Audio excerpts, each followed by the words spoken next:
Hey, welcome back to Two Beards and a Bible podcast. I'm here with my bro Fred. How you doing? Doing good. How about you?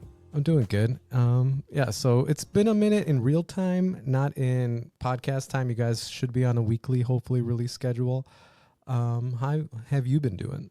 I've been hanging in there. Not, nothing exciting like getting married or anything in my life, but I heard you did a little thing. That's true. A little thing called love. I got married and Nice and shiny, like we were just discussing. It is crazy how shiny yours is or mine is compared to yours. Like, I don't know if we can show the difference. Mine's all dull and like, there's got to be some meaning to that, I think. But and dude, I'm all sunburnt and everything from this weekend. Oh gosh, terrible. Yeah, your kid's in baseball and you're doing a lot of baseball things, right? Yeah, we do a lot of baseball. No, I wouldn't say a lot, but when it's every other weekend, they have a tournament, and when they do good, we're out there quite a bit. So, does he have like practice every day too? No, not every day. He's got practice twice a week, and he's got actually 3 times a week because he goes for small groups and things like that. So, yeah, he actually corrected me. Oh yeah, he's in the studio too. Yeah, so hopefully he'll pick up a few things from hearing Pops talk about my growing love for the Lord and see where this goes. Yeah. So I heard that if he's not a baseball player, he will become a podcaster. So look out in the future. I think that's a good idea for him to start a baseball pod and see. I do think so. Yeah, a travel ball pod or something. I don't know. I mean, he's got more experience podcasting now at his age probably than anyone. Right? He actually started doing podcasts back in probably 2017, 2018. Wow. With me, because we had a studio in our office for an insurance agency. There we go. But that was kind of more of a business type of podcast, but he sat in quite a few times and saw what it was about. So no, that's real life experience there. And then, I mean, starting so young, I know I first got my first computer when I didn't even like speak English or like I didn't know how to talk. I had to like right away growing up. Yeah. Cause like my sister got it. I have a much older sister. She's 8 years older than me. And she got it like in high school or in junior high or something. And she got a computer, like a grant or something, one of 4 people or kids. And like, that's how I'm good at tech stuff. Cause I literally was like, I'm like the oldest millennial, I think, that has like had access to the internet. Really? Yeah. So it's interesting thing. I kind of relate more with the generation behind me. What's the gen? I don't know. I get confused. I don't even know what I am. So I'm just here. Yeah. I think you're a millennial. Maybe so. Yeah. For sure. I mean, you're doing podcasts. We got to be millennials. We're doing podcasts, I think. Oh, is that the thing? Is that the deal? There isn't a millennial in the world, I think, that doesn't have a podcast. Oh, okay, sick. Well, I don't feel left out then. So, anyways, anything new with outside of any interesting sermons? Man, I picked up on that Philip Anthony Mitchell guy. I sent you one of his sermons. Yeah, man, that guy has got a great speaking style. How do you not get impressed with it? Something is different about him, and I don't know what it is, but when you hear him talk, like, I just wasn't expecting that. Like, he almost seems like he's rough around the edges. You know what I mean? And just like, I don't know, you can tell the Spirit's working in him. Yeah, that's, I think, the key. And it's one of those things, like, if you haven't heard him preach, you need to stop what you're doing right now and go just grab one sermon. Like, I think a lot of them, he starts, like, he's praying so hard, like, he starts crying right in the middle, like, of his church, you know what I mean? And he's just so emotional and matter of fact, you know what I mean? That's what there we go again. That's what I like about him. So yeah, we really need to change this podcast to, you know what I mean? Yeah. I think. But it is crazy how he just speaks to the Spirit and you feel that. Cause like, I just couldn't put down my phone when you're listening. Cause it like, you want to hear the next word. You want to hear, like, he has such an engaging style. Yeah. And that sermon was really good. Maybe we'll link it in the description here. Do you remember? I've listened to so many of his sermons since I sent it to you. I don't even remember which one exactly it was that I sent to you, but they're all equally as powerful. I think at the end of the day, it's all the same kind of basic message. Like, take yourself out of it, trust the Lord, trust his message. And, you know, he's the vine that we all have to come, like, we're the fruit from the vine. Like, we just need to attach ourselves to that vine and then, you know, we'll be bountiful. I think that was like the basic of it. Sounds about right. But he's good. And it's crazy. I was just listening to radio here just in Houston. And they're just talking about how there's a revival in England or something of Christianity. It's just happening all over the world. It's amazing to see because like the Lord is definitely working on this world over time right now. I have maybe we're just older, but I've never experienced something like this. One of the things he was talking about today on my walk, I was actually listening to one of his sermons, and it was, kind of about your heart and things like that. And it kind of stopped me in my tracks when I started thinking about it. Where's your heart? Do you need not discernment, but if you can go to sleep at night after sinning, you're in a bad spot. And that's something that I never really thought about. Like when I was blowing and going in my college days and my Army days, when I was like not treating people the best, and I got to watch what I say because my son's in here right now, but I was a different person, and you go do things. And if you can just go to sleep at night with it out on your conscience, like that's a sure sign of where your heart is, and it's not with God. That's a good point. Yeah. So when I heard that, I was just like, because that resonates. Because really made me stop and think, like, oh my goodness, because I thought about it this weekend, and I've been kind of open on this podcast a little bit about alcohol and things like that, and my thing is now, like, I don't deprive myself of it, but I've gotten to a point where I can, like, I don't get drunk. Right, I can go have a few drinks with the parents and all that type of stuff, and I'm perfectly fine.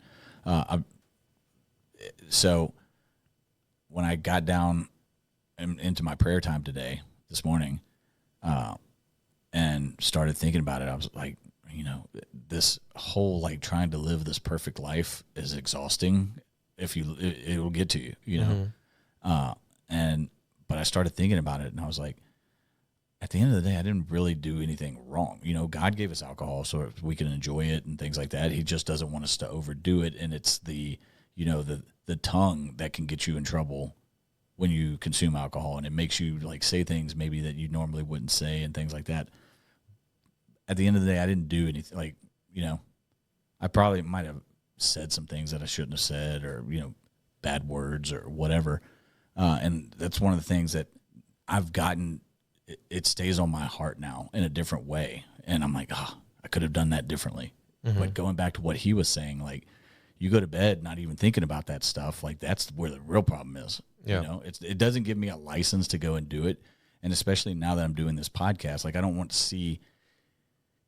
any of the parents to see this and be like, oh, he's a hypocrite because he's doing something completely different around us, when the camera's on and the microphone's not on and all this other stuff. Mm-hmm. So, and I'm not saying it got to that point at all. That's not what I'm saying. But I'm saying I still make mistakes, going to continually. Even a bad thought is technically a sin, right? Yeah. So, but it's when you get into this, it's deeper on your heart, and like you start thinking about it, and that helps me understand that I'm heading in the right direction. I'm not there yet. Exactly. I'll probably never get there. You're going to make mistakes, and it's good that those mistakes you feel like, because like when I do something wrong, like I can't sleep at night. I think that's really powerful what you're saying. Yeah. And it's kind of like we talked about in one of the previous podcasts, like how it's normalized, kind of like sinning and drinking and all these things. And it kind of like my wedding kind of opened my mind up, because all my best friends came from Chicago. Getting tanked. And just that's all they cared about. Like, I remember when we were getting ready for our wedding, like, the groomsmen go get ready and stuff like that. Yeah. I ordered like, round of beers for everyone. And they're like, where are the Manhattans? Where are the thing? I'm like, and then I was like, fine, you just order anything on the tab. And then they go like 8 Manhattans deep and stuff. Holy moly. You're an hour away from an open bar wedding where you can get wasted. And why do you need to get wasted right now? Like, why can't we just chill and like, just get me get tipsy, have a beer, talk and have fun being around each other and all that type of stuff. And that's as a groomsman, that's dangerous water that you're entering right there if you're pre-gaming before the wedding, because you don't want to piss off the bride and her side of the family and all that stuff by being that guy, So yeah, exactly. It's really risky. And I've been to some weddings where, I think I got wasted before, like at weddings, before the wedding. We all make mistakes, but it's just crazy how normalized it was before. And now when I've found Jesus and have gone through the process, or I'm still getting better every single day, but like just how awkward it is that like, why do they need this? Like, why did I need this back in the day? And that's the point that I'm at. Like, it's understanding, like, I got so obsessive with trying to please God, and it got to a point where I kind of wasn't enjoying life, if that makes sense. Like, I'm willing to give up all this stuff for God, and I don't know if I'm right or wrong in that, but part of me felt like he wants us to still enjoy stuff while we're here. Yeah, you know, he gave us sports to watch on TV, and he gave us alcohol to enjoy, wine. You know, Jesus drank wine, right? Am I wrong about that? Turned water into wine. Yeah, but the point is, it's when you like take sports to the next level, like your fandom, right? And you're like, oh, I hate those fans from that. I hate that guy for that team. Like you're letting it turn into something completely different. That's a good point. Yeah. And when you let alcohol turn you into doing things that you wouldn't do when you're not drinking alcohol, that's when it's the problem. That's when you're crossing the line. Yeah. And I'm just noticing it for myself personally, is that it's more at the top of my mind now, and I'm more aware of it, and I'm not letting myself get to those points. You know, I never was when I drank, I never was one who would stop for a while, right, and go have a water and go sit down and just chill. Like, I found myself doing that, and I don't know if I'm getting more used to this new type of, way of living and my relationship with alcohol, or if it's a godly thing, but I don't want to get intoxicated. And I don't want to make mistakes either, Well, what it really does is it removes virtue. I think I just had a revelation here, because like that's what Jesus really taught, is temperance. Like, the old saying, like, drunk man's words are a sober man's thought. Yes. You ever heard that? Yes. That's basically, it's just removing that temperance away from you. Like, that's a virtue that Jesus taught all the time. Like, don't let your ego go out. Don't like say things out of the sudden. Like, think about things, hold it down. Don't get crazy. And like, if you can drink alcohol and not like say exactly what you're thinking, I think it's okay. Like, as long as you keep those like virtues intact, 100%. I think that's really what the key is. And because alcohol, and God did put these things on the earth, like God, and Satan really tries to tempt us with these nice things that we have on the earth to try to corrupt us from these virtues. Correct. That's the key, I think, that you hit on, was understanding that, it's there for us to enjoy, but the devil knows how to use it against us. Oh yeah, he loves using it. He knows how to trick us, and if you're not careful, you will find yourself not living in a godly way with the things that we are meant to enjoy. And that's what I'm starting to understand and put together. And hey, here's how we can enjoy this, but here's how I can not, disappoint or not do something I'm not supposed to do, or whatever it is, and I wasn't always like that. It's taken me a long time to get to that. And now I'm starting to realize, like, hey, when I prayed this morning, I was trying to think of, any of the sins that I might have committed, which aren't like, let me get this straight. They're not like, I didn't go. You're not murdering people. Yeah, I'm not doing meth or something. It's like a bad word I might have said, or while I'm just hanging out with the dads at the game,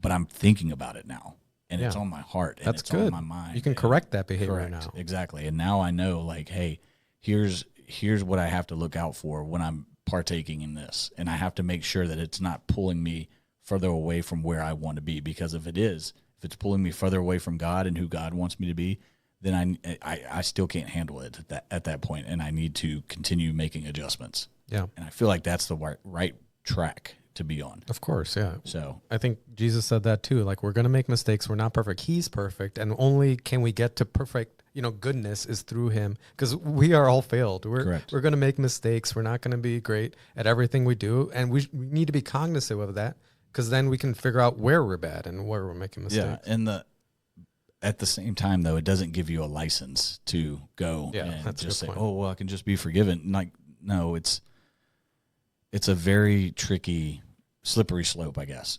Like, hey, go enjoy this, but understand how to do it responsibly, how to remain in yourself, and like, I just keep trying to live like God's in the room with me, and I wouldn't want to disappoint Him. It's hard. It's hard to live life like that.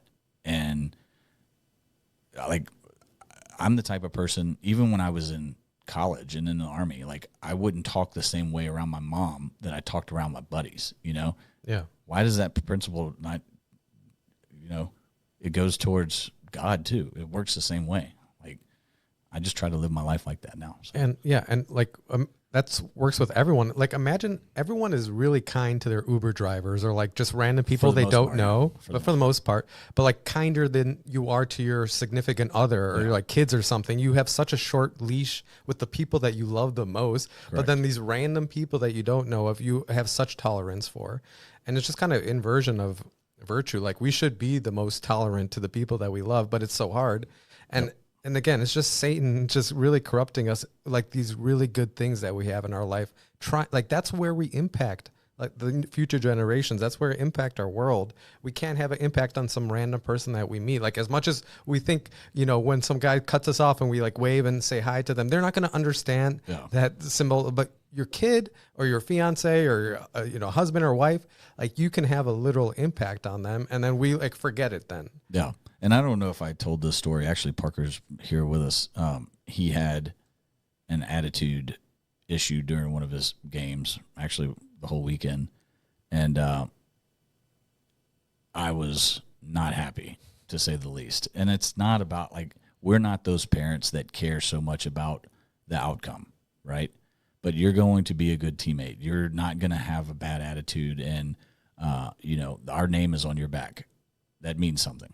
Right? Yeah. And you're going to carry yourself a certain way, and it's non-negotiable. Well, like, would you want to be friends with yourself? Like, imagine, Parker, like, you had a friend that just is angry and mad at you the whole time. You want to be friends with yourself. So if you want friends, just selfishly there, like, act like the way you want to be treated. It's a very simple thing. And like I said, I don't know if I told this story on one of the other episodes. I'm not sure if it happened or not, but the whole way home, I was thinking, like, ooh, how am I going to discipline this fool? Like, how am I going to get him right? And, like, my Army mind started, you know, because we were pretty creative with how we corrected things back in the day. And then it just hit me like, hey, talk to him like God, you would want God to talk to you when you mess up, you know? Like, we're all pointing fingers, and, you know, I think Philip might have talked about it in one of his sermons. He was talking about P. Diddy, you know, and all the trouble and everything that he's in. But it's like that, don't throw stones at when you live in a glass house. You know, why are you worried about him? Because all of us need to be getting right with the Lord. That's a good point, yeah. So, like, I started realizing that, and it changed literally instantly the way I talked to him, you know, because the way I wasn't hard on him. I didn't raise my voice. We literally walked around, and I just had a conversation with him about, like, what it meant to be a baseball player, to, you know, have your parents pouring all this money and time and stuff into it, what it meant to be a good teammate, like what the standards are, all that type of stuff. And the conversation just went completely different than what it would have went had I not been thinking, like, how would I want God to talk to me right now? That's a good point, because then he learns from that. That's how, you know, you react. We're supposed to be like Jesus in our family. Like, imagine if Jesus talked to us like that anytime we did something bad. He's like, you don't get forgiveness now, you know, get into your room. Like, he always wants us to, like, repent and say, oh, you know, but he always comes from grace and kindness. I mean, he is grace and kindness. So like, it's hard to, like, always keep to that, but it is such an important lesson too. Yeah. And then on top of that, like, kind of another thing that was on my mind was, you know, going into that, we're back to the P. Diddy thing. Like, we're all going to have to give an accounting one day, right? We're all going to have to answer for everything we've done. And then I just started thinking about it. And part of one of the reasons why I feel led to, you know, do this podcast, even when I'm not qualified, even when I don't know hardly anything, really, I'm just going by what I feel and the things I learn, and I'm trying to pass them on, and hopefully it clicks with somebody, right? Right. One of the things that I learned or thought about was, it's one thing to give your account one day, but imagine if God's hearing your name from a bunch of other people who, when they are given their accounts, like, Fred helped me, Fred led me to this, Fred put me onto this, like, Fred, references, dude, it's references, right? It's like, I've never really thought about it like that. And that got me really excited and really fired up. And a lot of these times I have to, coming to do this podcast for me is almost like going to the gym. I don't want to necessarily, like, It's like, oh, you know, and sometimes I gotta chore, sit there.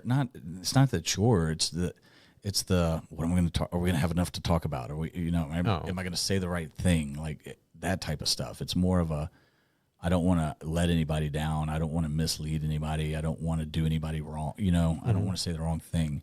But do you still worry about that? Because like, honestly, like I know everything I say is like, we're meant to say. Yeah, I still worry. I still worry about it. I still worry about it. Okay. No matter how many times we do this, I'll probably still worry about it because I don't want to upset anybody. I don't want to say the wrong thing. I don't want to give. And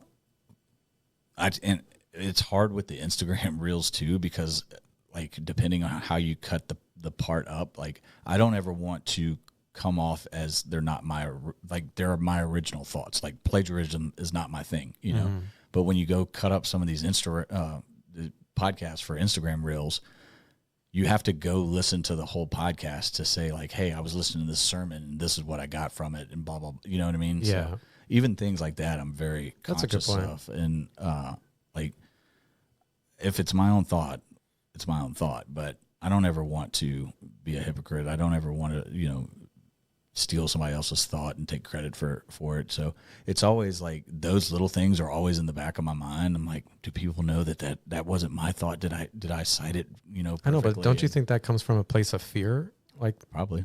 Yeah. So I think fear of being judged. Like nobody wants to be judged. And I've already got it in my mind. Like I'm not looking at any comments on anything that these posts make. Like I'm just not going to subject myself to that because I'm not doing it for, perfect world. I disappear into the sunset and nobody ever has to hear my name or, hear my voice or anything like that. And that's why if you really speak and you really believe that you're speaking from Jesus, like you should have no worries because he's your vine. Everything else we're just a vessel for his word right now. And that's so let me correct myself. Once I get in here and I'm in the seat, there's no worries anymore. Okay. It's all the build up and, knowing anticipation. That, all that is where it all comes from. And then like I get in here and just start talking and I feel like it's not really me. So, because we're going to make mistakes on this. I'm sure there's going to be something we cut up because that is, I always worry because I do a lot of podcasts here and I'm always very cognizant of not changing people's messages because it's so easy. You just remove an and or. Because you see it in politics, right? Or with mainstream media where they don't tell the full story, right? That's not really what he said. So that's kind of I have that in my mind, and I'm like, oh, did I give the impression that was my thought? Like I don't want to do that. I want it to. If I heard something, I want that person to get credit for it, and it's really, in my opinion, to drive you to that person. Like this is where I got this from, and this is somebody who helps me on my daily journey. And I think you should check him out, right? There's humongous pastors out there that you probably won't hear me talk about. You know what I mean? Like, and I'm sure they've got some great one-liners and stuff like that would be great for a podcast reel or, cut up or something like that. But that's not what I'm here to do. I'm here to say, hey, Philip Anthony Mitchell is somebody I really like listening to. Jerry Flowers is somebody I really like listening to. Like, you should check him out. And here's something when I was listening to his sermon, like, here's something I picked up on that helped me out. So that's kind of what I'm hoping, this. But that kind of, that's a great point. But like worrying about what you're saying, because at the end of the day, it's our mind that has these elaborate thoughts and like what we're thinking. It's hard to verbalize everything we're thinking. And every sentence we're saying in the real world, like I know I really struggled getting married with my fiance during like the last couple weeks of the marriage and stuff because there's so much pressure. Weeks of the marriage. Last couple weeks of the engagement, I guess. Yeah. There's just so much pressure and like I was like always fearful of every little thing I'm saying because you have to say all these. You have a lot of like conflicts. You have to decide this and this. There's a lot of different personal styles that you want. There's so many decisions you have to make, and I know at the end of the day, whatever we say is just kind of like an estimation of what we're thinking. It's not, we can never verbalize 100% of what we're actually thinking. Correct. We're doing like a best case scenario of what we can say because it's way more complex in there than we can ever give it credit for. 100% agreed. And I don't think it's even worse when you're doing it on the fly like we do, like by the seat of our pants. There's no teleprompter. There's no script. This is just two dudes sitting down having a conversation. Yeah, we didn't even have an outline or anything. This is just off the cuff. Yeah, so it can be very difficult, and I just hope people understand that and understand where our hearts are at and where it's being led.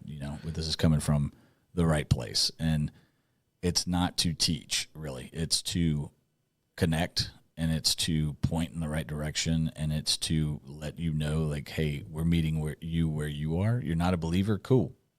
Mm-hmm.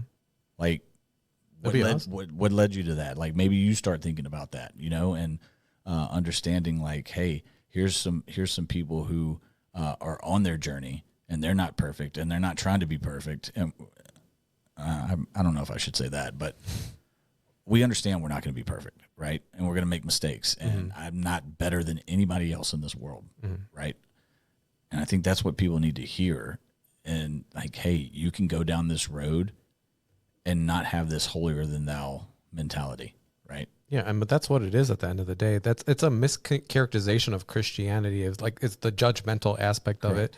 Like at the end of the day, like Jesus talked with prostitutes, like with the worst people, like tax collectors, and like the people those tax collectors. Yeah, terrible. Too soon, but oh wait, actually it isn't. Oh yeah, that's tomorrow in real time.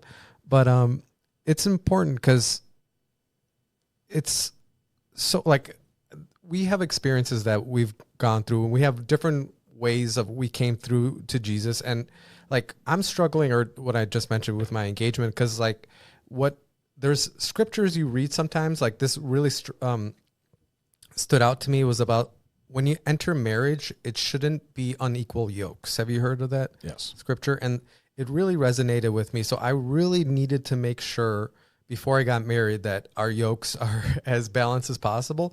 And we come from two different faiths. Like my wife, it's hard to say wife. Like I'm so used to saying fiance, but I guess it'll take another week or two. But might take longer than that. No, I'm kidding.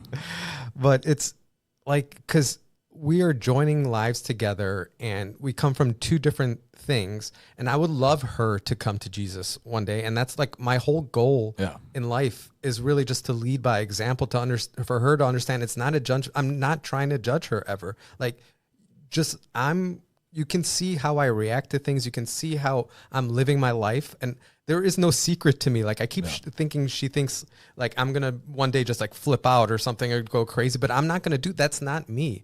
And the more she understands that, the closer she's getting. And like we had this giant revelation on Sunday. It was amazing. And so we went to church at the Ridge Community Church here in Woodlands, and she really got in contact with our photographer in our wedding. She really liked them, and they're an amazing photographer. And she goes to church with me sometimes. I always ask her before, but I don't want to force it. Like I want to be a very organic, natural thing if she ever wants to. And the photographer was the one. We walked in the church at one time. We just looked at each other. We're like, what? Who is this? Like, she was literally one of the most important people in our wedding that we're doing. And we go to the same church. We've never seen each other. It was her first time ever at the 9 a.m. mass. She always goes to 11 a.m. Oh, okay. So it was just really serendipitous that it happened. And not only is she go to my church, her husband is the leader of the worship group. So they're like a big part of the church and everything. And that little like seed, I went back to Julie with it. It like opened up the whole a whole new way of thinking about church, because she's like, that person was very normal, very down to earth, very cool, and outside of me. And now she sees that they're such a big part of this church and I've been trying to like get her to. It's opened up a whole new door to it. And that's why we just have to keep sticking to just living a faithful life, living temperance, giving the same kind of grace that Jesus would give us. And like loving. Yeah. And not get rid of the judgment. Like I'll always go back to that, you know? And because if you're a non-believer, like you feel judged at there's something along the line where you feel judged, and it's preventing you from getting like, yes, you might have doubts. Is this real? Is this all that? But there's also a part of you that's been judged before, or you feel judged, or no one likes it. Nobody likes that. And that's not what we're about. And that's not what a lot of Christians are about. Does it exist? Absolutely. 100%. But for the most part, from where I'm sitting, that's not how we want to live our lives. I would just make, I know you're probably not going to agree with this, but I would make one exception to the judgment, and is judging demons and like removing the two things. Because Jesus, the whole thing he did when he was on this earth was cast out demons. So like he made some judgment at the end of the day, like that's not a good spirit that's in you. But you have to divide it. You're good. You are infected by something not good. And actually, that's a good point, because you can almost, without judging somebody, you can almost feel when you meet them, like, hey, there's something not first right time with this. Like, they might be infected with a demon, or their aura is off, or whatever it is. You get the feelings, like just like you get the feeling when this is my type of people, right? Mm-hmm. You can meet people and know, like, hey, I need to be around these people more often. You can, just as easy as you can do that. So you are kind of judging in a way, like, hey, I need to keep this person at a distance. This could go like not good. It's right? because we have to put on the armor of God, and it kind of to dodge the fiery darts of the devil. That's the quote over there. And so we kind of have to judge when we're getting fired darts from the devil.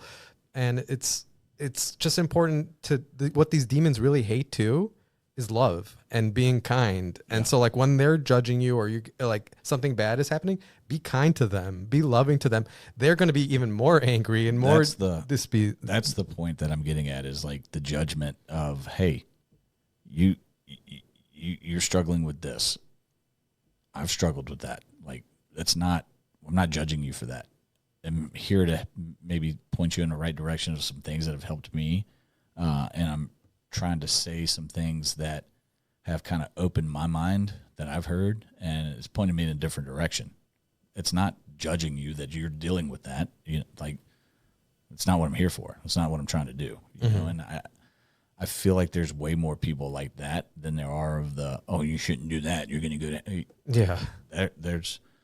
No, that's bad, because that's using the spirit of fear again. So, and I feel like those are few and far between, especially in this new, like, I don't want to say chapter of Christianity, or it just feels different. It feels less formal. Like, look at all the non-denominational is taken over, in my opinion. Yeah. Like, I grew up in the Methodist church.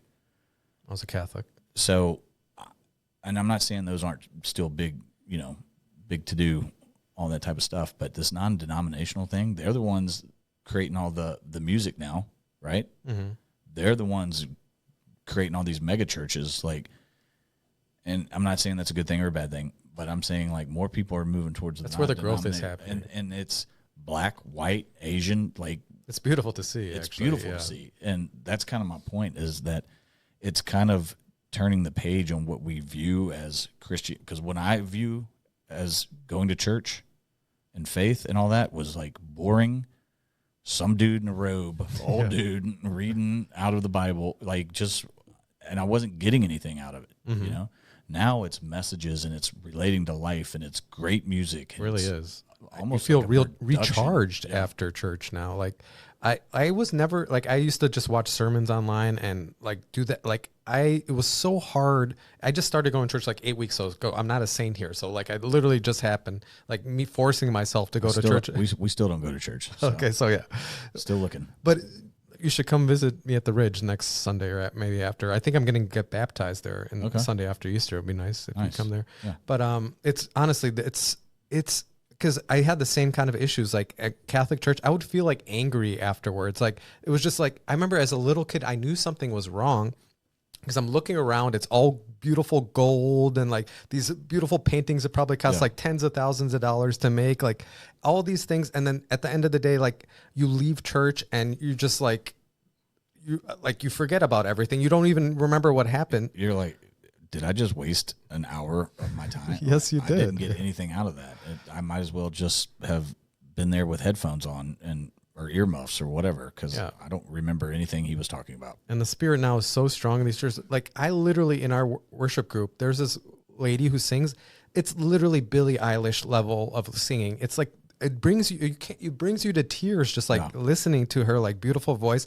And they like do such relatable songs and, like you said, messages and everything. Like, I can't not feel energized. I can't feel renewed every time I go to church now. I don't feel like you could listen to Brandon Lake's voice and not feel moved. Like, something higher than human is going on with that guy. Yeah. And he's one of the biggest Christian artists there is in the world. And now he's bringing guys in like Jelly Roll and doing songs together. Like it's amazing to see. And that should show you the level of non-judgment that's going. Brandon Lake is all tatted up, long hair.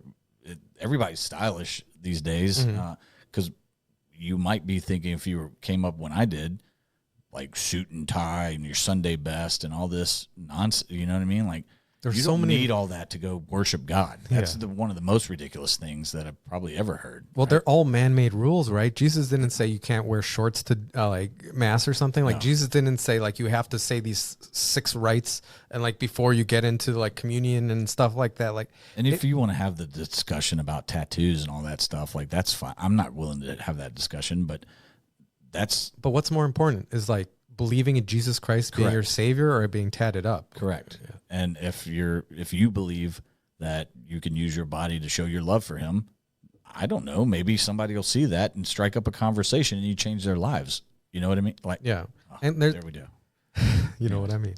But it's twice. It's important because I also came through Jesus logically, and it's really important for me to understand that Jesus is like, God is just trying to experience reality basically through all of us. Like we're all different vessels of God experiencing reality in different ways. Yeah. So even like this is hard to understand, like even the worst people in society, like whatever, if you're making the judgment, like, what the worst people are, if you have some opinion of it, they are still God's children. They're just like maybe corrupted, but God put them on this earth. And it sucks to think about that because there's some very terrible people in the world, but God wants us to be saved and wants us to just experience life to the fullest. And we have that free choice to do whatever we want. And I'm sure it makes God really sad when it happens, but he's always there to forgive us. And it's so amazing to have this foundation and not care, like not worry about exactly what's going to happen to you or something. Cause God's your safety net. Yeah. And I mean, that's a topic for another day, but maybe that's something we should dive into is, are there points that you can't come back from, right? Things that you do sin-wise that. That's a good point. Cause like I don't know and I'm not going to pretend that I know the answer to that. But I don't plan on doing any of those things, and I'm sure you don't either. But I just wonder. I've always wondered. Like, that's a good point. What is a chaplain or a pastor tell to the inmate on death row? Like, oh, you're screwed, buddy. You should have made better choices. Like, I don't know what the answer to that is. That's a tough one. I feel like a pastor would answer that differently than I would, most likely. Yeah, because I wonder, because it's a Catholic thing maybe. There's mortal sins. Is that from word-based? Or I'm not. I have to look that up, because is that what Jesus said, or like someone, because he said he's the path to salvation. Like as soon as you give yourself up to him, and that's the key. You can just say I love Jesus and stuff like that, but if you don't center him, make him the decider in your life, everything you give to him, and then he'll plan everything for you, he'll set everything up for you. If you don't do that, then it's a thing. But like we talked about on last podcast, like you can be on your deathbed and still be, saved if you really just commit to Jesus. Yeah. So it's a tough one though. Maybe somebody will answer in the comments and point us in the right direction because hey, that's the beautiful thing about this podcast. It's not seminary. It's not a fit. Like, we don't have the answers, right? Let's figure some of this stuff out together. Point us in the right direction, and we'll watch it and we'll read it and we'll talk about it. So yeah. So let's make this a two-way street, like we talked about before. Like, if you have questions or if you have like new pastors we should look up, please in the comments write anything. If we're wrong about something, you really disagree with what we're saying, please do in the comments. We can invite you on the podcast, like call you in. Just please, let's make this a two-way street so we can literally, in the comments, just one person, you can write a comment and impact someone just as much as anyone else with one comment. That might resonate with someone. So please let us know what you're thinking and how we can make this a better thing and more relatable to everyone. I agree. So, what else is on your mind? I mean, I'm still just got married, so there's a lot of things in my mind. Because, like, have y'all had y'all's first fight as a married couple or disagreement? Or? No, we're still like in the honeymoon phase where like you can tell there's been some things that like you didn't like, but you're just kind of like turning a blind eye to it kind of and just trying to be nice with everyone, everything. Yeah. No, but it's amazing. She's doesn't believe in Jesus, but she's a better person than I am, I think. That's what I wanted to talk about. You were talking about that, and in my mind, as simple as my mind works, is, hey, this is what I believe, and I don't like. I want you to obviously think the same way I do, and like I want to be on the same page. But I believe that if I live my life the right way, that I'm going to be rewarded and be in heaven.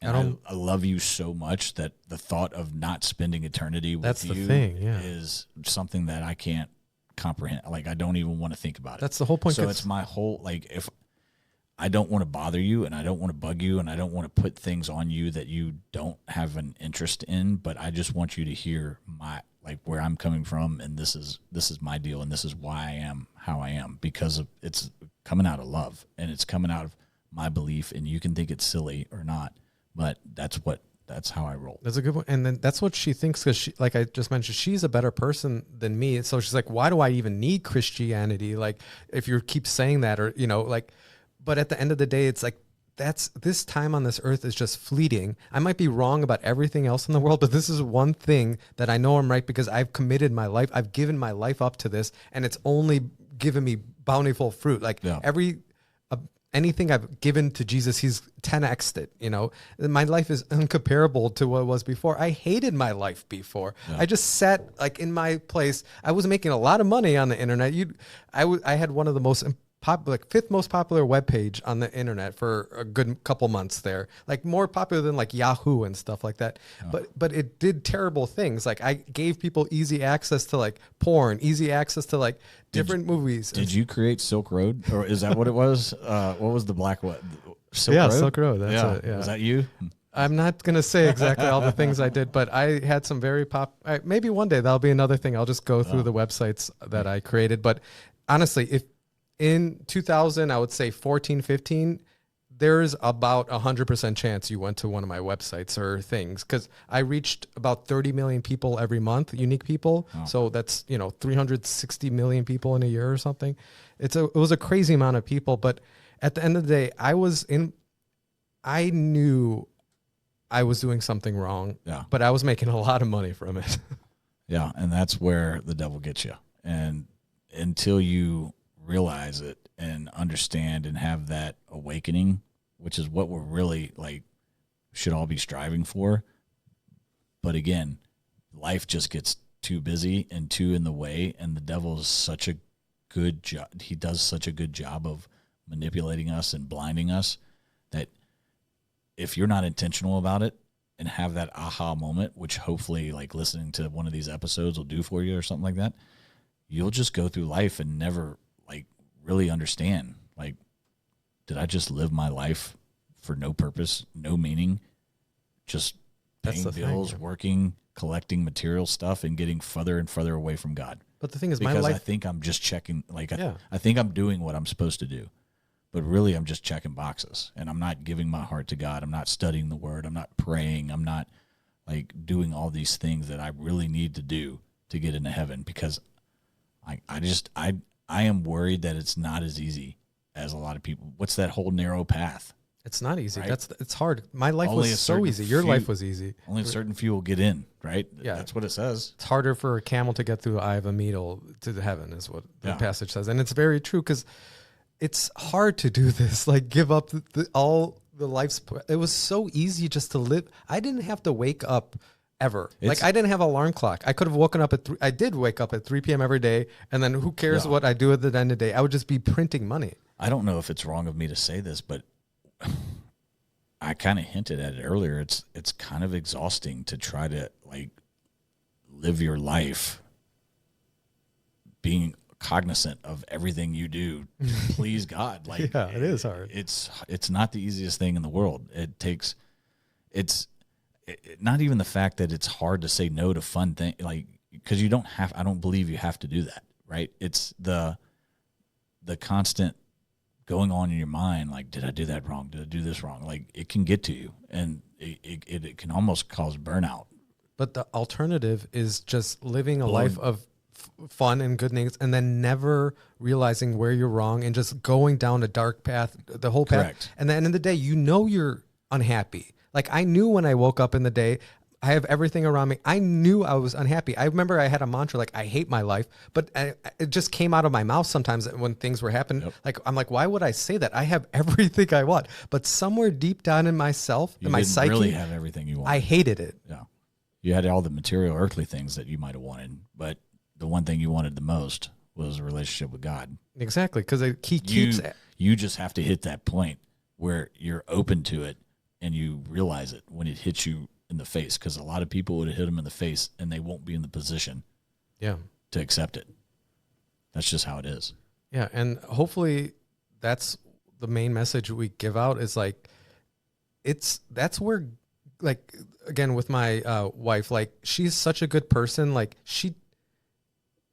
why would she need Christianity when she's a good person already? Because she still sins. Yeah, she'll make mistakes and probably never know when she's making a mistake. Mm-hmm. So, but like, why is that bad? Like, you can make mistake. Like, it's a whole relative argument that, like, there's philosophers like all over time, like Hobbes, like Thomas Hobbes was one of them. It's like, people are inherently good when they get out of the womb, and then they get corrupted by society. And then there's other ones that, that say the opposite of that. But at the end of the day, this life is just, I think, almost like a test. It's like, it's just so quick. Like, I'm 40 years old. I remember when I was 16, like this. Yeah. Like, I know this is going to be when I'm 80 in a second. This is how I started thinking about it. When you were born, did you have that hat? No. Did you have that shirt? No. Did you have any of this podcast equipment? No. Yeah. Your car that you have now, your house, did you have any of that stuff? No. You came into this world completely naked, right? Mm-hmm. So did Parker, so did I, so did everybody, right? Really, all you had was an umbilical cord, and that was cut just like that. Yeah. We came into this world with nothing. We're going to leave this world with nothing, right? Mm-hmm. So we have to live our lives not focused on things, which is what happens. That we get stuck in the grind of life and we focus on the wrong things. The devil's done that great job of distracting us. We had to be focused on building our treasure in heaven. And that is what I hope that we can start hitting on. And that is where your now wife at some point hopefully starts. Yeah, because I want to spend eternity with her, right? It's a kind of like a selfish goal in the end. Like, I want to be the rest of, because I know there's more to the end of the world. I know this is just a fleeting time, but I know there's eternity forever to look forward to. And that's where I was going with this. Like, if you were born with nothing and you're going to die with nothing, like, everything in between means nothing. Yeah, that's a good point. At the end of the day, it's all the stuff that you do with your time. That whole saying is your life is really just a dash between two dates. That's it. Mm. It's kind of scary to think about. Yeah. How are you spending that dash? Collecting junk that you can't take with you and that you didn't come in here with?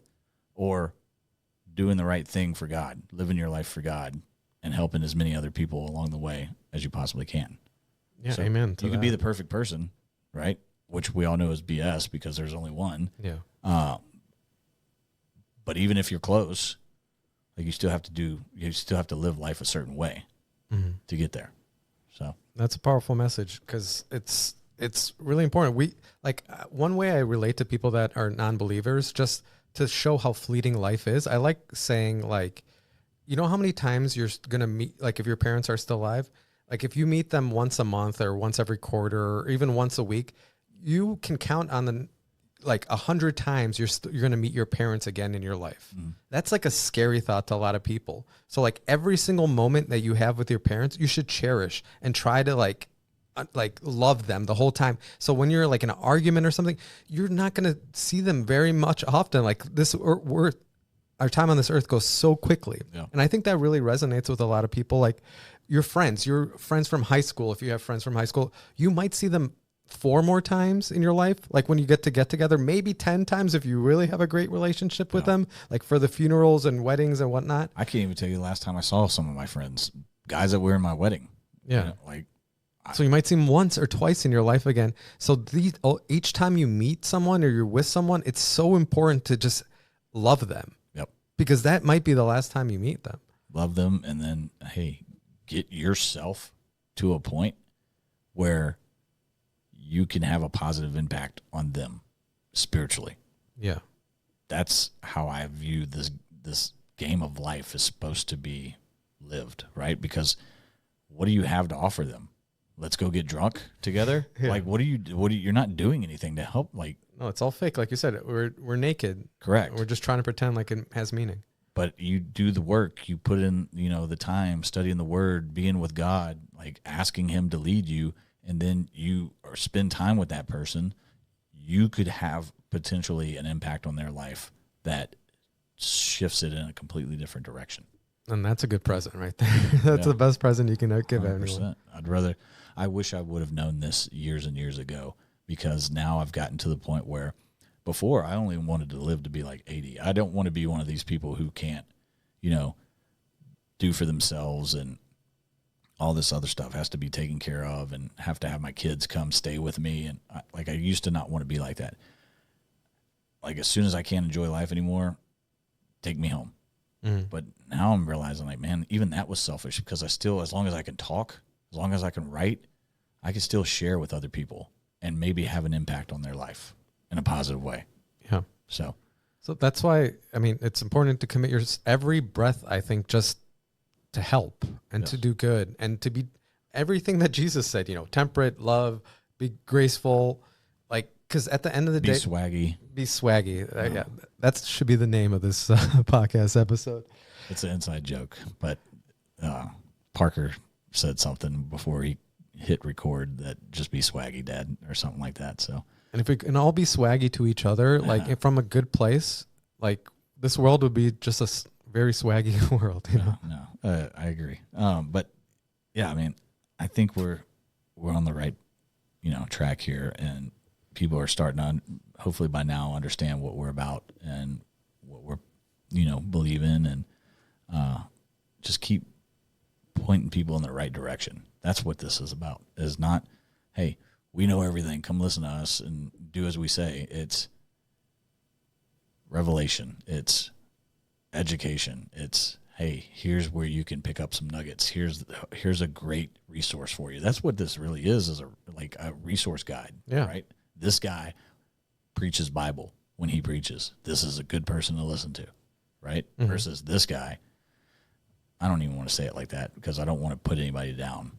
But some people are just in it for the money, and it's obvious. Yeah. They're in it for the fame and the money, and that's not what I want to listen to. I want to listen to people who can help me understand the Bible and who can, relate it to life. Mm-hmm. So I think this podcast can be a resource.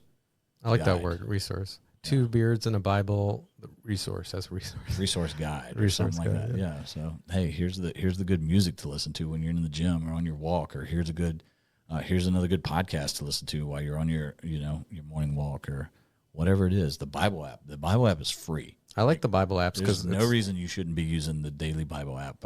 It's got great morning. I post them every day on my stories.